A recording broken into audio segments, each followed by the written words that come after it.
To the AVS e-talk on creating new materials atom by atom with molecular beam epitaxy. Our presenter today is Stephanie Law. She's an associate professor with the University of Delaware. This is a 1-hour e-talk provided by her. And when you log in, you're automatically muted. Please be sure your volume is up and that your screen is in full view. This is a 1-hour presentation with no scheduled breaks. And upon registering, you were able to submit a question to Stephanie Law. These questions were reviewed and she will do her best to answer as many as possible at the end of the e-talk if the material isn't already covered in the presentation itself.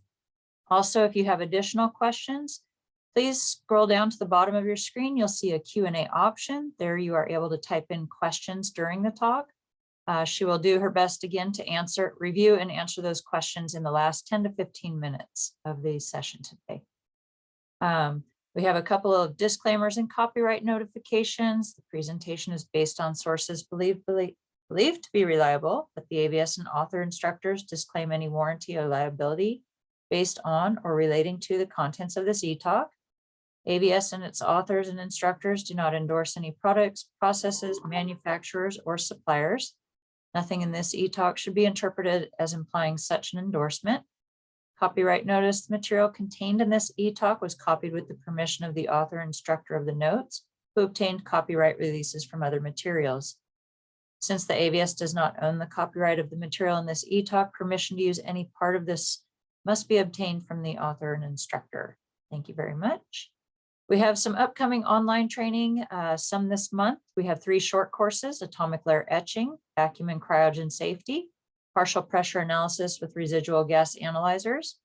We also have a couple of webinars on career transitioning, academia to industry, know the steps to take and what to expect, on June 8th.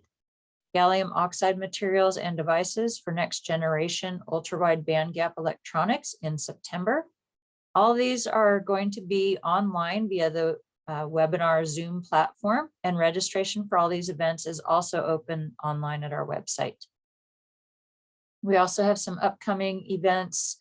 The AVS 2021 International Twitter Poster Competition. If you're interested in doing this, it's a great way to share your information online and broaden the scope of who sees the your research being presented. Also, ALE 2021 is a virtual meeting coming up this summer. So if you're interested in that, registration is open. And also the AVS 67th International Symposium and Exhibition coming up in October in Charlotte, North Carolina. This will be an in-person event. If you're interested, all these events can be found on the AVS events calendar. And if you're not currently a member, now is a great time to sign up. You have access to publications, professional career development and technical resources, journals, etc. You can find more at www.avs.org. And finally, after today's e-talk, we do encourage you to complete the online survey. Your feedback is important and appreciated. And with that, I'd like to bring in Stephanie Law to present her e-talk on creating new materials atom by atom with molecular beam epitaxy. Stephanie, if you'd like to share your screen, please. All right, so thank you for the very nice introduction, Heather, and thank you all for coming to this e-talk. So as Heather said, my talk today is on creating new materials atom by atom with molecular beam epitaxy. I'm currently an associate professor and the co-director of the Materials Growth Facility at the University of Delaware. So the talk today is going to be basically in 2 parts. The first half of the talk will be explaining what MBE is, how does it work, what's it good for, and about halfway through there will be a slide comparing MBE with atomic layer deposition, because I had many questions ahead of time on how MBE compares to ALD. So there is a slide on that coming up for those of you who are interested in understanding that. The second half of the talk then will focus on growth of van der Waals materials by molecular beam epitaxy. So it's a little bit more technical, the second half of the talk, but I hope you'll stick around for both parts. And then as Heather said, at the end, I'll be happy to take any questions that anybody has. So what is molecular beam epitaxy, or MBE? So MBE is used to grow thin crystalline films, generally 10 nanometer films to maybe 10 microns, one layer of atoms at a time. And so a way to think of this is like atomic scale 3D printing, right? In traditional 3D printing, you build up your structure, you print the bottom layer and then the second layer and then the third layer and then the fourth layer and so on. We do the same thing in MBE. We deposit the first layer of atoms, the second layer of atoms, the third layer of atoms, and so on, and build up a film that way from the bottom to the top. With MBE, as I will explain, we can control the thickness of each layer and the composition of each layer. And so MBE is actually widely used in industry to create real devices such as lasers, solar cells, right? All the solar cells that are used in space, or at least most of them, are created using molecular beam epitaxy. A lot of computer chips are made with molecular beam epitaxy, and the communications chips in your cell phone are made with molecular beam epitaxy. So it is an industrially relevant technique. There's a lot of industry out there that uses MBE to make a wide range of optoelectronic devices. So this isn't just a lab-based techniques, although there are a lot of universities and national labs that use MBE for research purposes also. So how does MBE work? So MBE is an ultra-high vacuum technique, and we'll talk more about that in just a moment. And so we have an ultra-high vacuum chamber, shown schematically here. We evaporate materials from cells. So for example, in this cartoon, we're evaporating bismuth and we're evaporating selenium. MBE has a very, very low pressure, right? It's an ultra-high vacuum system. So the atoms actually move in molecular beams through the substrate, right? That's where the molecular beam part of molecular beam epitaxy comes from. The substrate is hot, right? It has a substrate heater. So the atoms can diffuse around on the substrate, as shown in this schematic, right? So the substrate atoms are shown in blue, and the atoms that we're depositing are shown in yellow. So they can diffuse around on the substrate and, do a variety of things. But generally, the atoms bond to each other and bond to the substrate to form one atomic layer on the substrate. This new layer has an epitaxial or crystalline relationship to the substrate. Right? So this is where the name molecular beam epitaxy comes from. Right? We're evaporating molecular beams toward the substrate, and the film that we are growing has an epitaxial or crystalline relationship to the substrate. So this is a photograph of one of the molecular beam epitaxy chambers in the materials growth facility at the University of Delaware. So we have an electronics rack here to control everything in the MBE chamber. This is the molecular beam epitaxy chamber itself, and then we have a buffer chamber and a load block. So as I mentioned before, molecular beam epitaxy is an ultra-high vacuum technique. So the pressure in the growth chamber is as low as 10 to the minus 10 torr. So for comparison, pressure at sea level is about 760 torr. And again, for comparison, the pressure at satellite altitude is only actually about 10 to the minus 9 torr. So the pressure in the MBE chamber is about 1 trillionth of room pressure. And this is really important, right? So again, on the right, we have a cartoon schematic. So here, on the left-hand side of the schematic, you can see what atmospheric pressure looks like, right? There are atoms and gases all around you at quite high densities. Whereas in comparison, in the growth chamber, 10 to the minus 9 torr, we have very, very few contaminant gases, right? So maybe these are molecules of water vapor or nitrogen or oxygen or CO2. But we have very, very few of those in the growth chamber. And this is important for growing high quality films, right? If we tried to grow our films at atmospheric pressure, all of this garbage and contamination would get inside the film, and our film would be highly contaminated. Whereas if we grow at such a low pressure in our growth chamber, we can achieve very, very high quality films with very low contamination. One other thing to note, I think it's interesting, at the MBE pressure, an atom can actually travel for 100 kilometers before it would hit another atom. Of course, our MBE chambers are much smaller than that, but the point is, there are really so few contaminant atoms in the MBE system. It's really possible to think of it, and it acts as though these atoms are traveling ballistically. They're not running into each other. The atoms are scattering off of the walls of the chamber. So as I said on the previous slide, this low pressure is absolutely necessary to grow high quality films with no contamination. Even 1 part per million of contamination will ruin the film. Remember, I said a couple slides ago that MBE is used in industry to grow things like lasers or ultra high efficiency solar cells. So you can imagine in a laser or in an ultra high efficiency solar cell, any amount of contamination is going to degrade the performance of that device.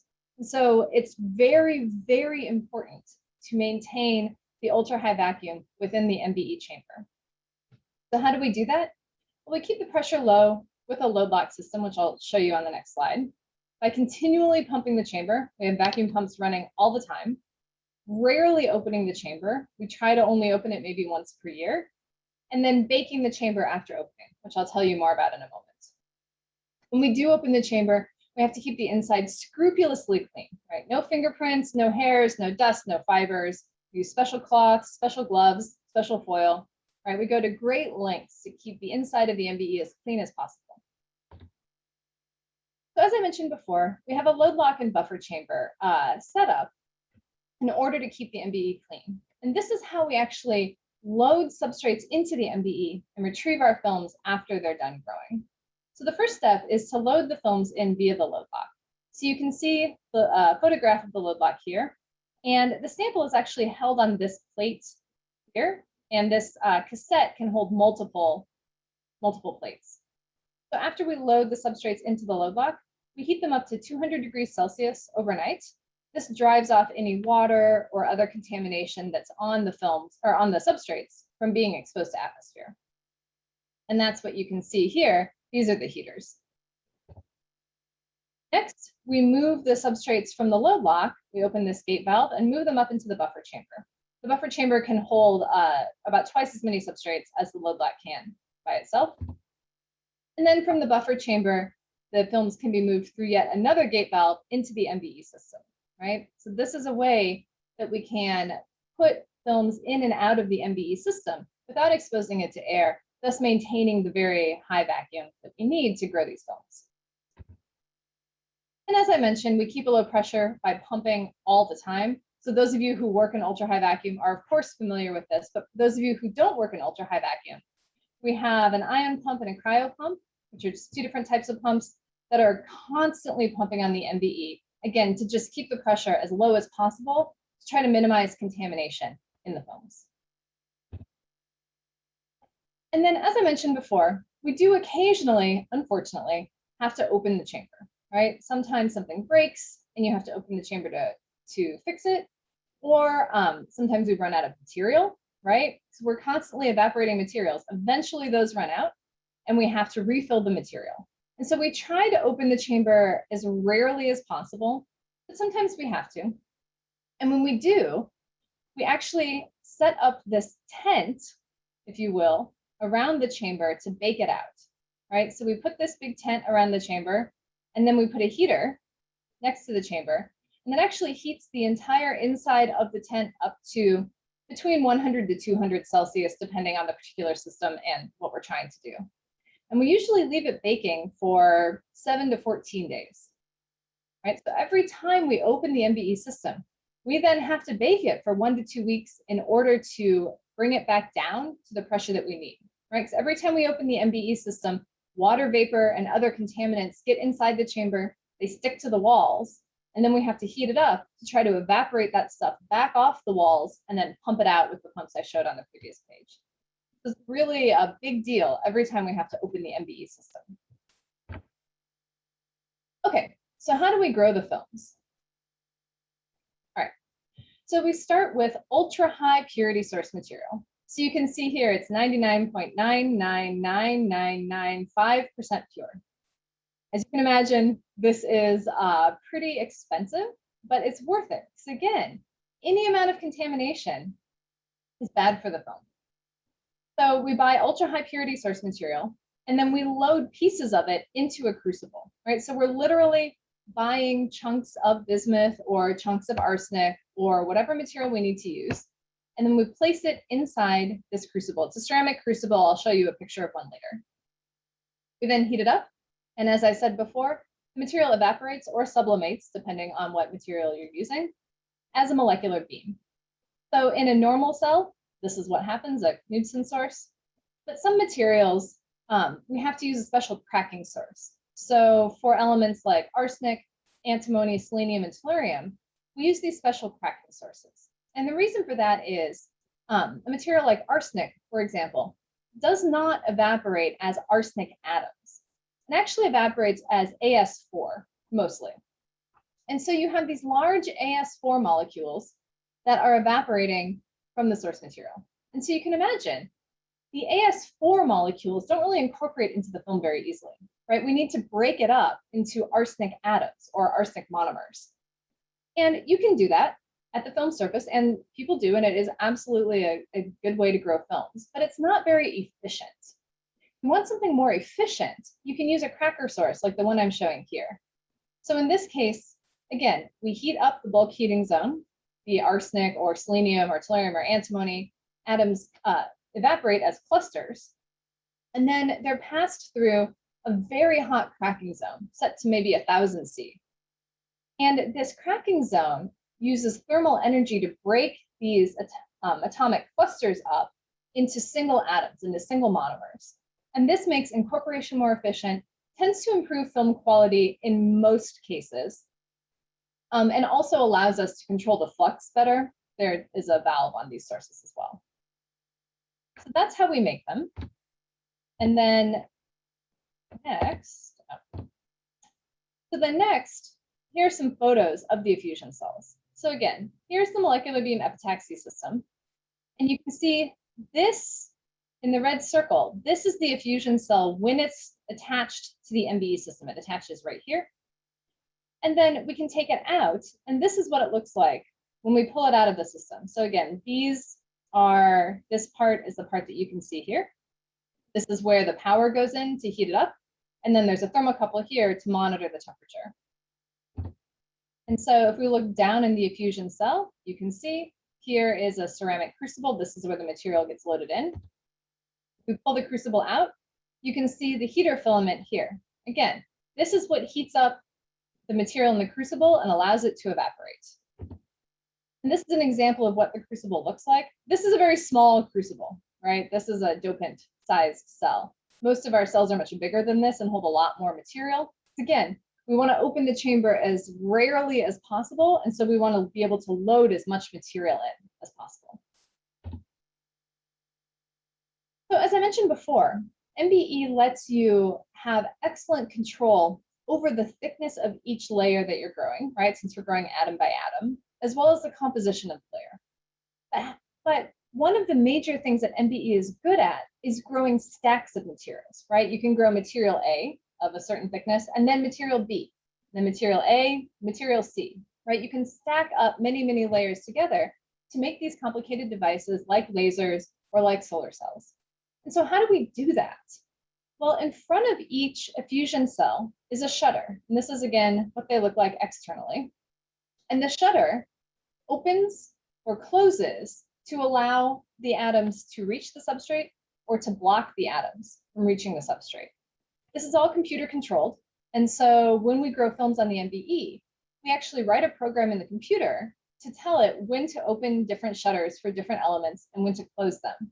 And in this way, we can grow various layers of materials stacked up with extremely good control, again, over the layer thickness and the composition. And so one other thing that we can do with molecular beam epitaxy is actually monitor the films as we are growing them using a technique called reflection high energy electron diffraction, normally called REED, reflection high energy electron diffraction. So in REED, a high energy beam of electrons bounces off of our crystalline film. So this is the electron source, and here is the detector. And this high energy electron beam forms an image on a phosphorescent screen, right? So those of you who are familiar with diffraction, essentially what's happening is the film is crystalline, so it has a periodic arrangement of atoms in the film. When the electron beam is incident upon those atoms at a grazing angle, it diffracts off the periodic nature of the film, and then those electrons hit a phosphorescent screen where we can observe the diffraction pattern. And we monitor with a camera and software. And so in panels A through D are just a few examples of some read patterns that we've seen on our MBE system.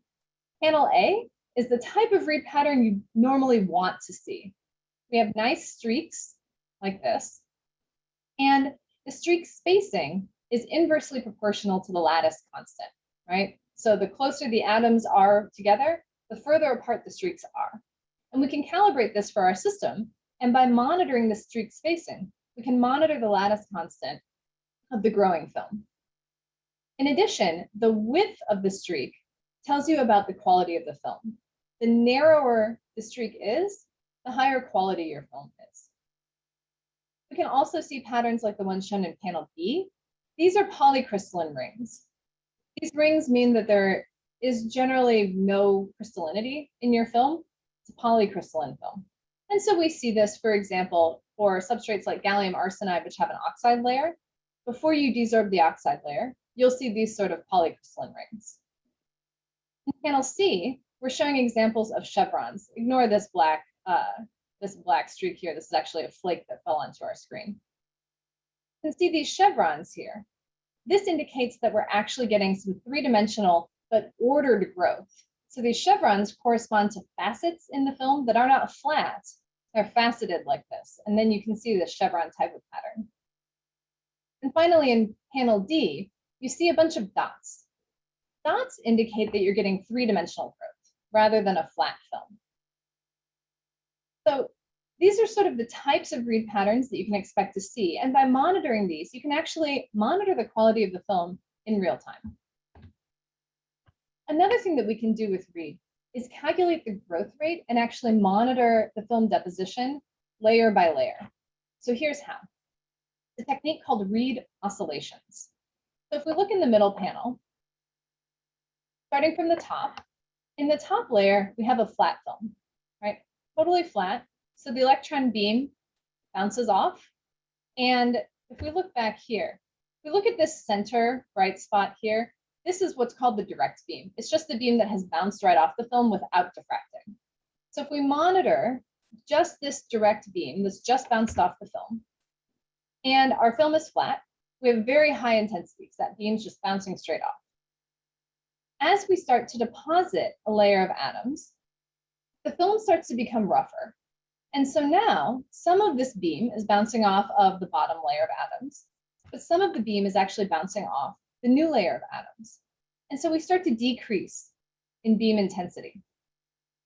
As we reach half of a monolayer, right? So we have half of the layer full and half empty, we reach a minimum, right? Because the beam is now being maximally scattered.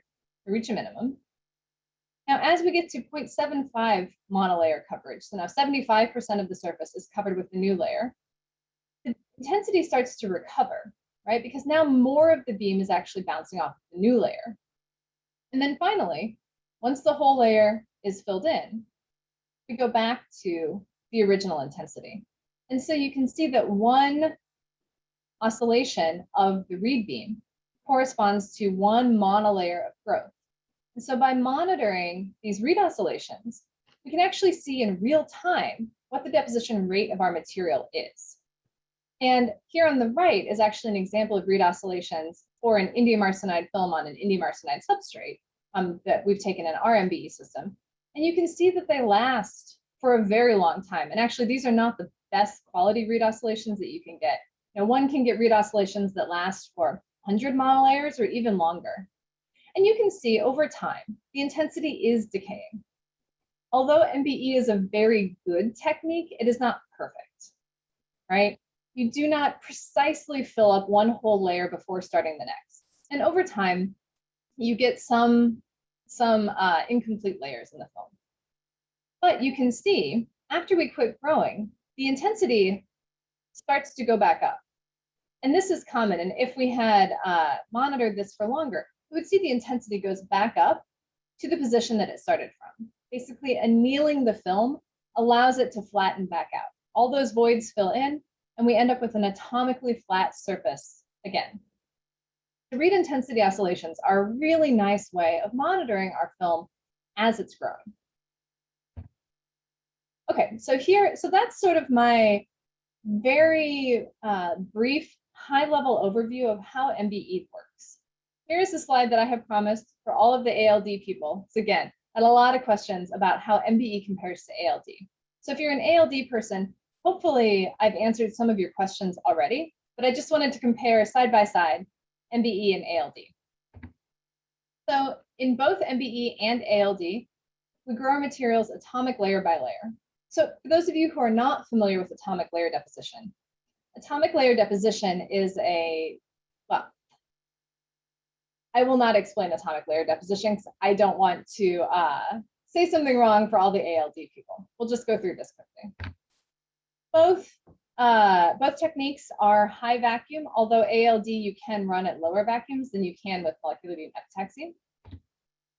Both are quite slow. To be honest, neither technique has a very fast growth rate. Both are used in industry and in research labs. Molecular beam epitaxy is a directional technique. So in molecular beam epitaxy, if you have a trench, for example, the MBE will fill up at the bottom and the top of the trench, but it will not coat the sidewalls. Atomic layer deposition is the opposite. Atomic layer deposition tends to be very conformal. So it coats any feature evenly, vertically and horizontally. MBE tends to use elemental precursors, if you will, right? We tend to usually use gallium or arsenic, whereas atomic layer deposition tends to usually use chemical precursors like trimethyl aluminum or water vapor. Again, this is the generally speaking. Of course, MBE sometimes uses chemical precursors, and ALD can be done with elemental precursors also. In general, MBE uses higher substrate temperatures than ALD does. And in general, MBE is epitaxial and uses crystalline substrates. And in general, ALD is not epitaxial. Though again, in ALD, you can do atomic layer epitaxy, and in MBE, you can grow non-epitaxial films. So this is sort of a general comparison of MBE and ALD. If we get to the end of the talk and there are still questions about MBE versus ALD, I'm happy to answer them then. Oh, one last thing. MBE normally uses crystalline substrates. ALD, in general, you can grow on any substrate, although there are some restrictions depending on the details of your ALD system. Okay, so we've reached the end of the first half of the talk explaining about how MBE works. Now I'm going to move into a little bit more technical part of the talk, talking about a technique called van der Waals epitaxy, which is a subset of molecular beam epitaxy. So molecular beam epitaxy, when it began, sort of in the 70s, was primarily focused on the growth of materials with covalent bonding, like gallium arsenide, silicon. So in a material like gallium arsenide, for example, you have very strong atomic bonds. So what this means is when you add atoms to your film, like for example, gallium or arsenic atoms, they want to incorporate at step edges, right? Those atoms will incorporate wherever the highest density of dangling bonds is.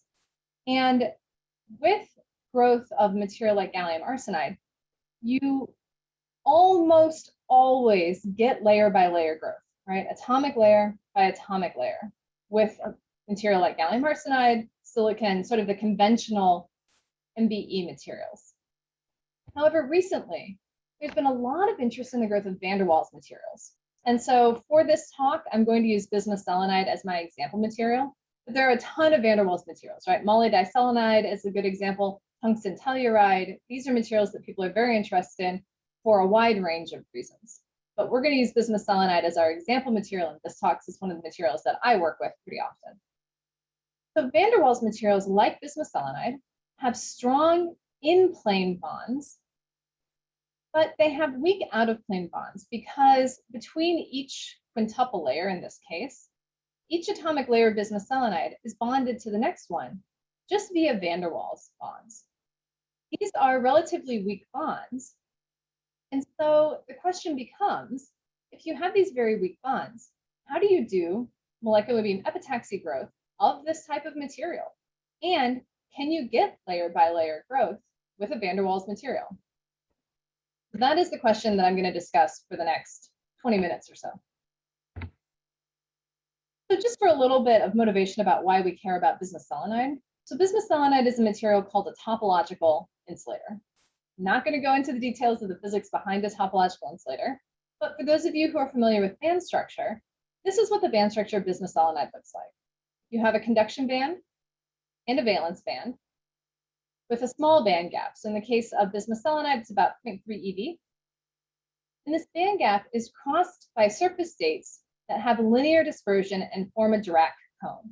So those of you who are familiar with graphene, this looks a lot like graphene. And that's a great way to think about a topological insulator, right? A topological insulator is insulating in the bulk, 0.3 eV band gap in the bulk, with these surface states that are physically on the surface of the topological insulator, right? On the top and bottom surfaces of the film is where the surface states are located. Just like you can imagine a semiconductor with a 0.3 eV band gap with something like graphene on the top and bottom surfaces. The reason we're interested in topological insulators is because of these surface states. The electrons that occupy these surface states are massless. They have extremely small mass, which means they move at relativistic speeds, close to the speed of light. They exhibit spin momentum locking, which means they might have applications in spintronics, and they have limited scattering mechanisms, which means they should have a very high mobility. This is why we care about them. And what we are interested in doing, and what I'm going to talk about in the rest of the talk, is trying to grow perfect films of bismuth-selenide, right? The ideal film has a low sheet density, so very few carriers in it, with an extremely high carrier mobility, and it should be flat and single domain. So this is what we are aiming for. Low sheet density, very few carriers, which means that all the carriers should be in the surface states. High mobility of carriers, they should be able to move through the whole film very easily. The film should be flat and single domain. This is what we're aiming for. So we're going to grow all these materials by molecular beam epitaxy, or van der Waals epitaxy, if you will. I'm going to talk about growth on sapphire and on gallium arsenide substrates. We use the selenium cracker source for all of our growths, right? Remember I talked about that earlier? Selenium is one of those elements that evaporates as a large cluster of atoms. It'll evaporate actually as selenium 8, 7, 6, 5, and so on.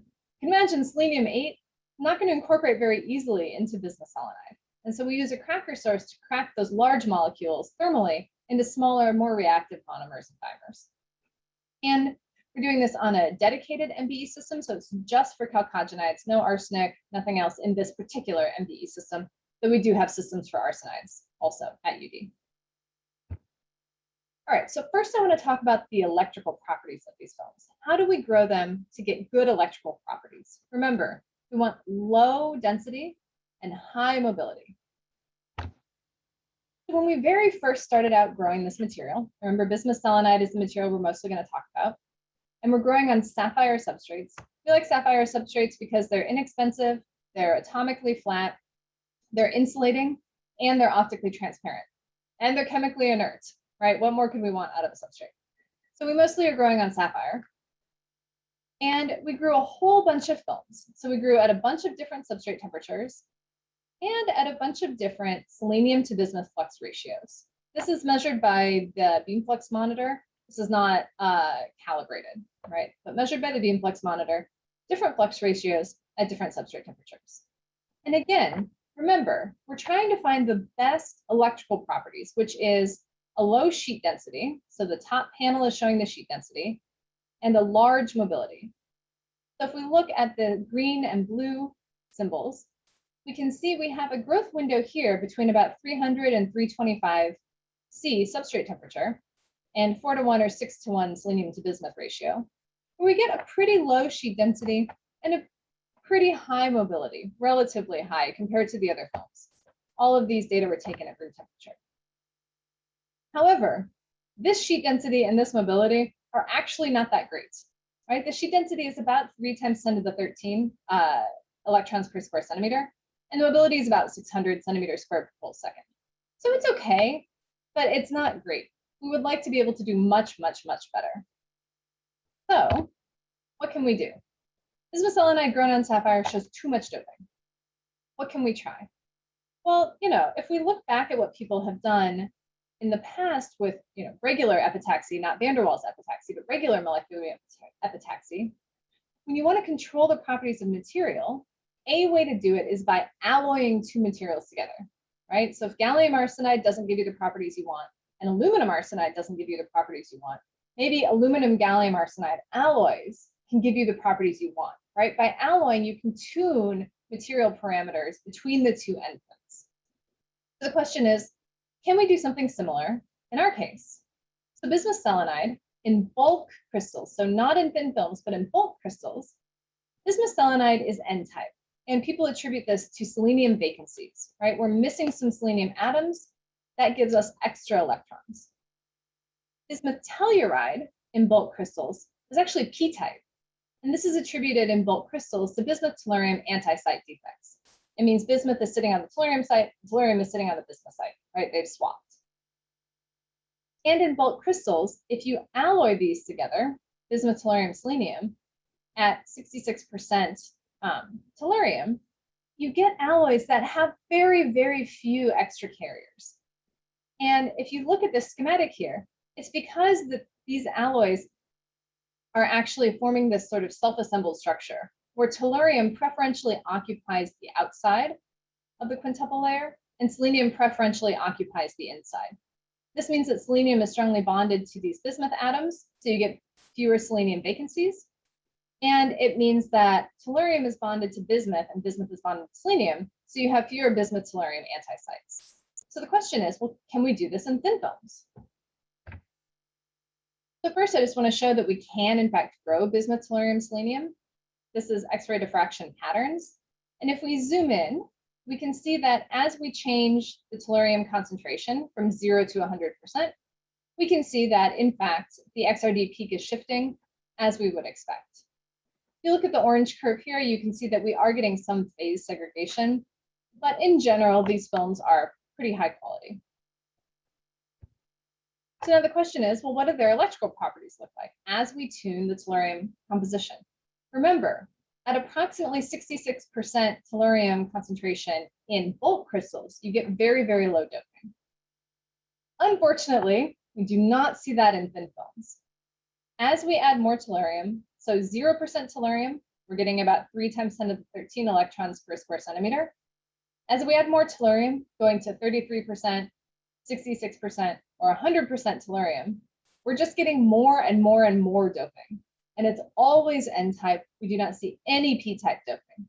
And in all these cases, the mobilities of these films are actually quite low, right? Between 1 to 200 centimeters squared per volt seconds, which is very bad.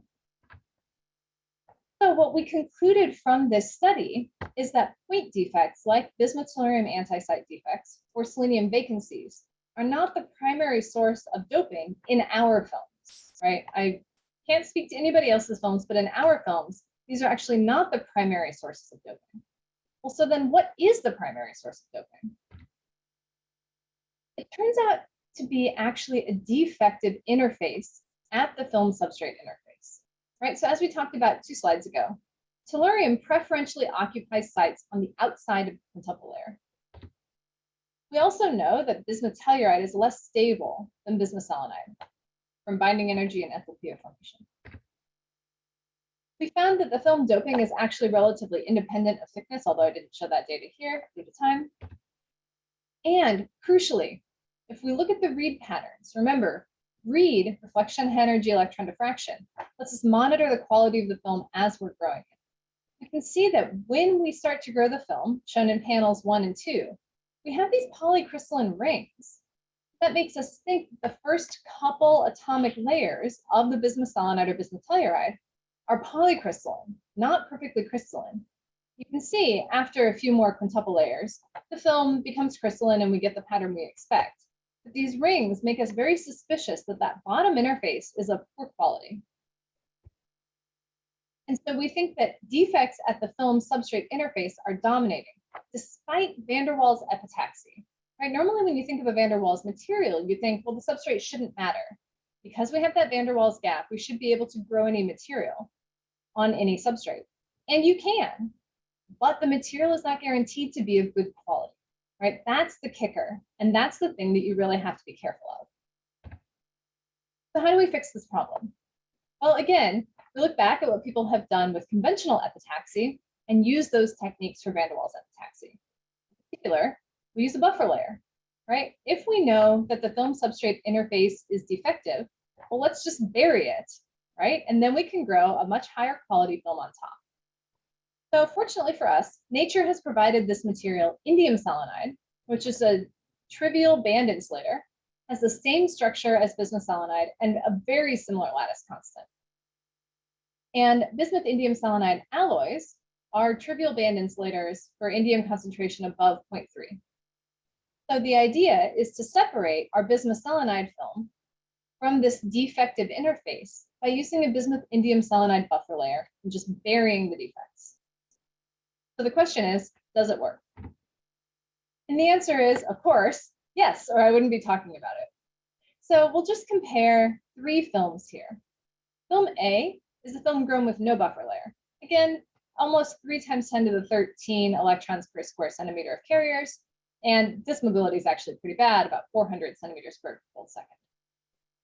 Now, if we look at the buffer layer grown in panel C, this is our highest quality buffer layer, you can see that the sheet density has reduced by about a factor of 2, and the mobility has increased.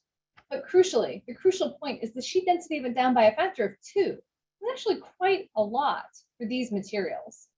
And we think that's because we've now buried this defective interface. And so when we grow bismuth selenide on bismuth indium selenide, the interface is much better. It is not disordered.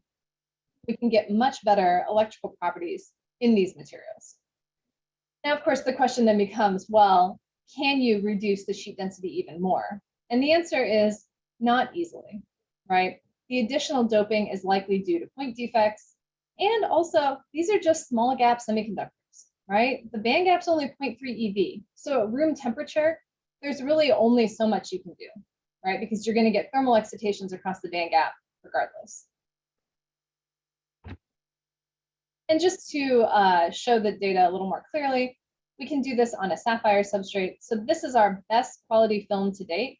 With no buffer layer, you can see we have, again, 3 × 10⁻13 electrons per square centimeter. With the BIS buffer layer, it's cut in half. We can do the same thing on gallium arsenide, actually, and I'll talk a little bit more about gallium arsenide in just a moment. But you can see with no buffer, 3.6 × 10⁻13 electrons per square centimeter, and with a buffer layer, we're down to 1.2. And so this buffer layer technique really works on at least 2 different types of substrates, right? Sapphire, which has no dangling bonds and is passivated, and gallium arsenide, which we'll talk about in a moment, has a much more complicated surface structure. So the takeaway from this section of the talk is that the film substrate interface is important even in van der Waals epitaxy, and you have to think about that regardless. And I suspect that this applies to all van der Waals materials, not just bismuth selenide, but probably to, molybdenum selenide, tungsten telluride, etc. Okay, so in the last little bit, I'll talk briefly about morphology on sapphire, morphology on gallium arsenide, and then we'll be done. So morphology on sapphire. Remember I said before that what we really want is a flat single domain film. So on the left, I'm showing an atomic force micrograph of a bismuth selenide film grown on sapphire. And you can see it is not flat in single domain. In particular, we have a variety of issues. We have terraced growth, shown in the black circle. We have spiral growth, shown in the gray dotted circles. And we have twin or antiphase domains, shown in the white dashed square. So where does the terraced growth come from? The terraced growth arises because of the weak film substrate interaction. So in this paper, this was an excellent paper, where the authors looked at what happens if you have a weakly interacting substrate, you try to grow a film on top. And the summary is that the energy barrier for an atom to hop up from the first layer to the second layer is actually not very large. And it ends up that you will almost always get terraced growth for weakly interacting substrates. This type of defect, where you have 1 layer, 2 layers, 3, 4, and you have this terraced growth, this is very difficult to get rid of. And this is something that's hard to solve for van der Waals epitaxy. However, it's not actually harmful necessarily. We would like a flat film, but we can deal with terraced growth. The other 2 defects are more harmful than terraced growth. The second defect is spiral growth. And so to understand where this comes from, we have to look again at the bismuth selenide crystal structure. And this comes from this paper referenced here. So if we look from the side, we see again, here's the quintuple layer, the van der Waals gap. But looking down into the plane, this is the crystal structure in the plane. It's hexagonal, generally speaking. But if you look closely, you can see that the A side and the B side of the hexagon are not the same. Particularly, the A side has 2 dangling bonds, while the B side has only 1. What this means is the A side is going to grow much, much faster than the B side, which leads to triangular domains in real life rather than hexagonal. And so if we look at what happens when a triangular domain encounters a step, because there are always steps on our substrates, if it encounters a step like this, it's not a big deal, right? It encounters the step. We then have an A side here. It grows fast over the step, still just a triangle. However, if we encounter a step like this one here, we have a B side, right? Because the B side grows slowly. It encounters a step. Once the B side grows a little more in this direction, we now have an A side that is hitting the step.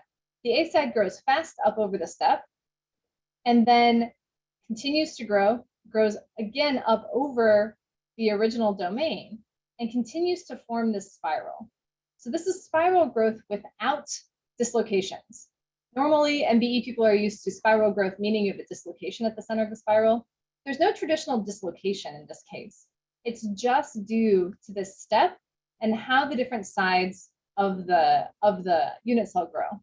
And you can see we have some spiral growth in this film. These spirals are not great for the mobility of the film. And finally, we have some twin defects. Twin defects come around because the film can nucleate in 2 different orientations with equal energy. However, when those 2 domains try to coalesce, they can't. And you get this twin or anti-phase boundary, which you can see here.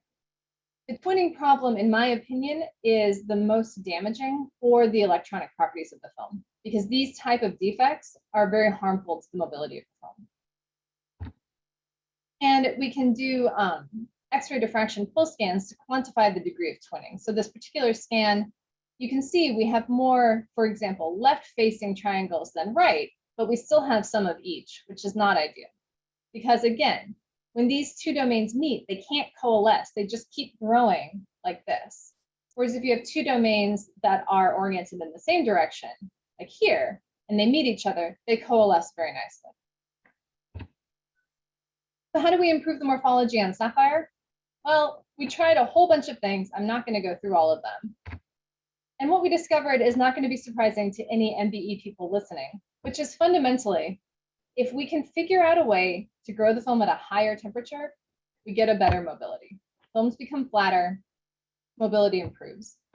And this is just because the higher growth temperature gives us a longer add-atom diffusion length, which gives us larger and flatter domains, which gives us a higher mobility. So this is not super surprising. How do we solve twinning and spiral growth? This is harder. So twinning, we can look at using miscut substrates or substrate anisotropy. So in the case of a miscut substrate, the idea would be the substrate is miscut like this, so it has sort of a staircase morphology, and the domains would ideally nucleate at each step. Might work. Spiral growth, the way to fix spiral growth is by growing on a substrate where the substrate step height is equal to the film C-axis spacing, right? Because the reason you get a spiral is that this substrate step is not the same size as the film C-axis height. If it were, you wouldn't have the spiral growth problem.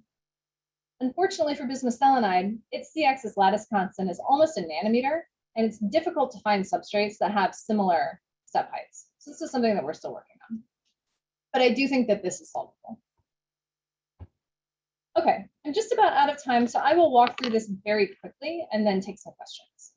So I just want to very briefly talk about growth on gallium arsenide.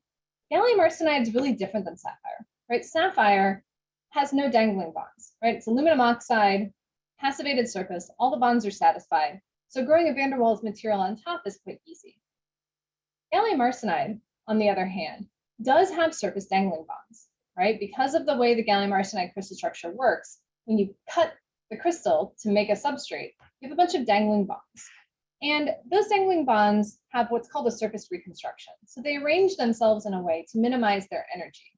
And in particular, along the two different axes of the substrate, you get two different types of periodicity, right? And this is just an example of what the atomic arrangements can look like. So what happens when we grow a van der Waals material on a substrate like this?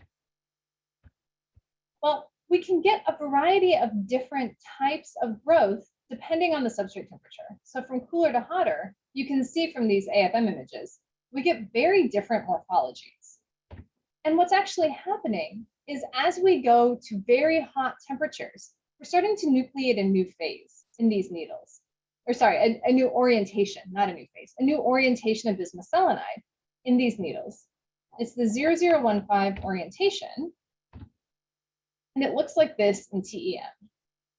The reason I wanted to talk about this is just to emphasize that this is a traditional epitaxial relationship.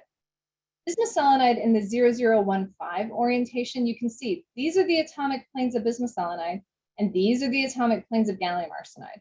They have almost the same lattice constant in this orientation. And we can actually get a traditional epitaxial relationship between bismuth selenide and gallium arsenide in this orientation. Just because you have a van der Waals material doesn't mean it's always going to grow in the orientation you expect. And this happens, again, because the substrate temperature is very high, so you have a high add-atom mobility, and you can get conventional epitaxy. The last thing I want to show before I wrap up is that we can actually get self-assembled columns when we grow bismuth selenide on gallium arsenide. And I'm running out of time, so I'm not going to go through everything here. But the point is, we understand why this is happening. This is similar to what happens in gallium nitride nanowires, which is essentially when the bismuth add atoms hit the substrate and the substrate is very hot, the bismuth add atoms actually prefer to climb up the nanowire and incorporate on the top of the nanowire, rather than incorporating on the sides and forming a film. We can actually get these self-assembled three-dimensional structures in a van der Waals material, which we did not expect. This was a totally unexpected result when my postdoc was trying to grow these films on gallium arsenide. She accidentally got this morphology, and it turned out to be very interesting. And the last thing, just to close, we can grow normal bismuth selenide films on gallium arsenide. We don't just get all these strange structures. So we are, in fact, able to grow bismuth selenide on BIS, on gallium arsenide, and get very good electrical properties. So to sum up, MBE can grow materials layer by layer. The film-substrate interaction does matter in van der Waals epitaxy. Structural defects like twinning, terraced growth, and spiral growth are difficult to avoid, and you can get very unique morphologies in van der Waals materials grown on strongly interacting substrates like gallium arsenide. I'd like to thank all my students and postdocs and Dr. Chris Shuck for all of their help. Dr. Chris Shuck is the Materials Growth Facility Engineer. So the Materials Growth Facility at UD, photograph is shown here. It's a staff-supported user facility. So if anybody is interested in getting any films of chalcogenide materials like bismuth selenide, bismuth telluride, arsenides, antimonides, please contact us at this email address here, or you can send me an email here, and we're happy to discuss film growth for you. That's it for my talk. So I will take some questions now. So let me open the Q&A. All right, so we'll just try to go in order. So how clean does the surrounding environment around the tool have to be? This is a question that MBE people have been debating actually for years and years and years. So you'll see if you look at this picture here, this is not in a clean room. Our MBEs are not in a clean room. And we're getting a sputtering tool soon that will also be attached. We don't have a major problem with this. However, some MBE systems are in clean rooms. So my personal opinion is we don't need an ultra clean surrounding environment, but I know some people do have their MBEs in clean rooms. What causes the cracking in the cracking zone? It's just really, really hot, right? So it's like 1,000 degrees C there. So the atoms just break apart, right? Just from thermal energy. I missed how long you said a bake-out process should be. 1 to 2 weeks. Yeah, that's usually about what we use, is about 1 to 2 weeks. What is an acceptable time? Again, it depends on how clean you need your system to be.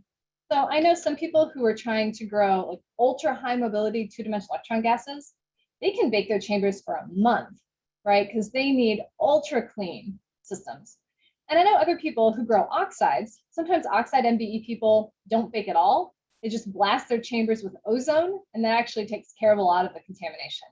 So the baking depends, but for the materials growth facility at UD, for the chambers we have, it's usually about 1 to 2 weeks for each chamber. It is unclear to me how ALD is a layer by layer growth method, but is considered not epitaxial. Could you explain? So ALD can be epitaxial or it can not be epitaxial, right? So you can have atomic layer deposition. So in ALD, the way it works, for example, let's say you wanted to grow aluminum oxide. You would pump out your chamber, you have your substrate, then you put in a tiny amount of water. Water vapor forms one monolayer of water all over your substrate. Then you put in a little bit of, for example, trimethyl aluminum.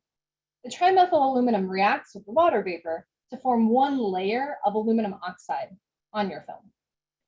So if it's an amorphous film or some structure or whatever, you can absolutely make crystalline aluminum oxide on your substrate.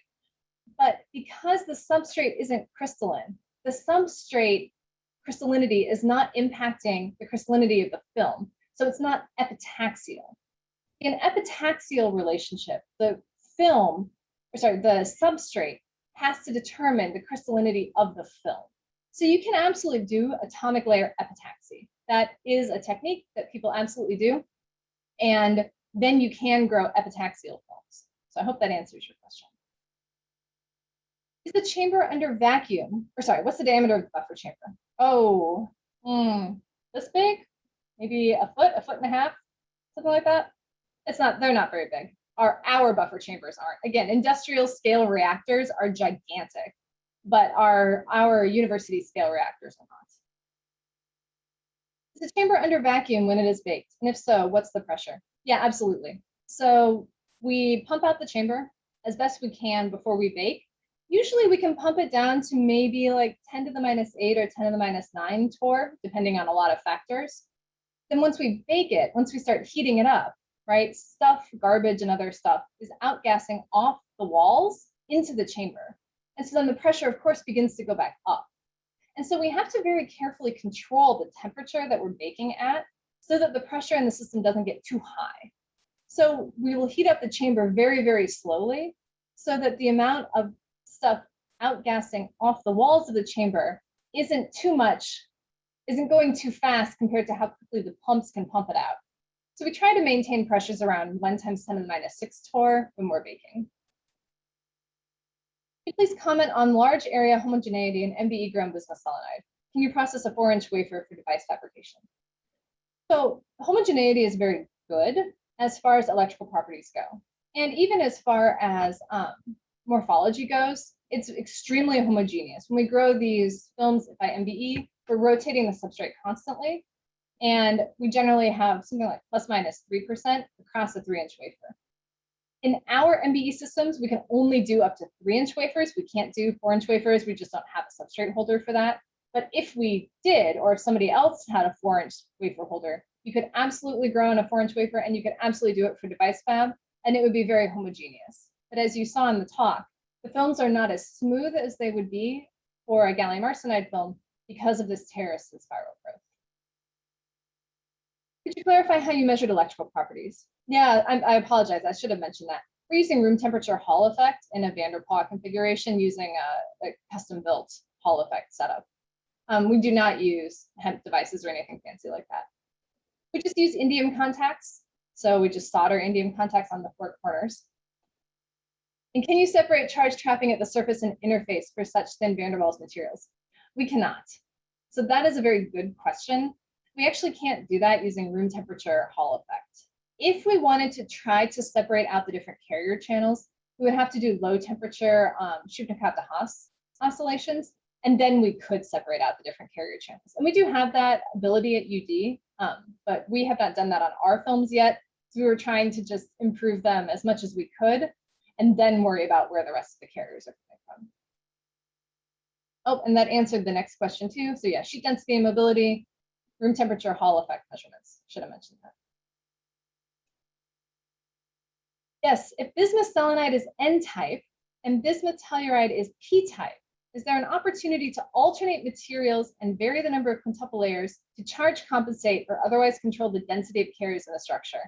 This is a great question because it's called a short period superlattice, and this is a common technique in like 3.5 molecular beam epitaxy to do exactly this. And so the summary is, we've thought about this. We have not tried it, but I know other people who have tried it, and it does not work. And the reason why it doesn't work is actually not clear to anybody. So, I should say it has not worked to date. I don't know that it is not possible. We are currently exploring alloying between bismuth telluride and antimony telluride. Bismuth telluride is N-type in our MBE, and antimony telluride is P-type in our MBE. And so bismuth antimony telluride alloys should allow us to tune the Fermi energy position. That's a great question, and it's a good idea, and we've tried it unsuccessfully. What's the maximum 3.5 material thickness you can grow, and how long will it take? So it depends on the growth rate, of course. The maximum thickness that we have grown in our MBE is a few microns, 2-3 microns. And how long will that take? A few hours, simply, probably a few hours. There are people who use very high growth rates in MBE. We don't have that ability in our lab right now, but it is a thing that can be done, and people do it. So you can grow at a micron per hour, or sorry, like 10 microns per hour. That's much faster than what we do. And so you can grow very thick films by MBE. We just usually don't, because we don't usually need to, but it is possible. Selenium is corrosive. Is this a problem? Yes, it is. It's absolutely true. Selenium is definitely corrosive, and it is definitely a problem. Yeah, so we have to watch out for our metal components inside the MBE, which is almost everything. Yeah, selenium gets everywhere, and it is corrosive, and it is a problem. We had to switch all of our ion gauge filaments from tungsten filaments to iridium filaments so that they could survive the corrosiveness of the selenium, because it was just burning through filaments very quickly. So yeah, it's absolutely a problem. Can conventional epitaxy be suppressed using off-cut 001 gallium arsenide substrates? Maybe, but actually we just suppress it by growing at lower temperatures, and the 0015 orientation doesn't show up at lower temperatures, so we don't worry about it. But yeah, it might be. I'm not sure. It's a good question. For the 0015 oriented bismuth selenide on gallium arsenide, are the van der Waals planes parallel to gallium arsenide planes which would be available commercially? I.e., could you choose to grow on substrates with that orientation to achieve higher temperature growth with single orientation? I think so. So yeah, so it's oriented parallel to the 111 planes of gallium arsenide. You can buy 111 oriented gallium arsenide. We tried to grow on 111 substrates before, and it was not very successful. But to be honest, we didn't spend a lot of time on it. So I think that's absolutely plausible. We haven't tried because we don't have many applications for the 0015 oriented bismuth selenide. But if there's a good application out there for it, it's absolutely something that we could investigate. Oh, what's the pumping speed in liters per second? I do not remember off the top of my head the pumping speeds of our different pumps. That can be looked up. But what types of pumps we have? So on the MBE chamber itself, we have one ion pump, one cryo pump, and one titanium sublimation pump. On the buffer chambers, we have one ion pump. You can actually see one here. And then on the low block chamber, we have a turbo pump, which is backed up by a scroll pump. But yeah, liters per second, this I don't remember. Are the films grown rough? Hopefully not. So the RMS roughness of most of our films is less than a nanometer in general. So they're usually pretty smooth. The 3.5 films that we grow are atomically smooth. The topological insulator films, chalcogenide films, are not atomically smooth. Could you comment on why both a cryo pump and an ion pump are used? Yeah, so they pump different gases more or less efficiently, right? So cryo pumps are really good at pumping some types of gases, and ion pumps are good at others. So we use them both. to get sort of maximum pumping efficiency for all the gases. Stephanie? ISA is going to be the last question. All right. How does a 2D material on a hexagonal sapphire affect the grown film on it? Can we talk about lattice constant with 2D materials?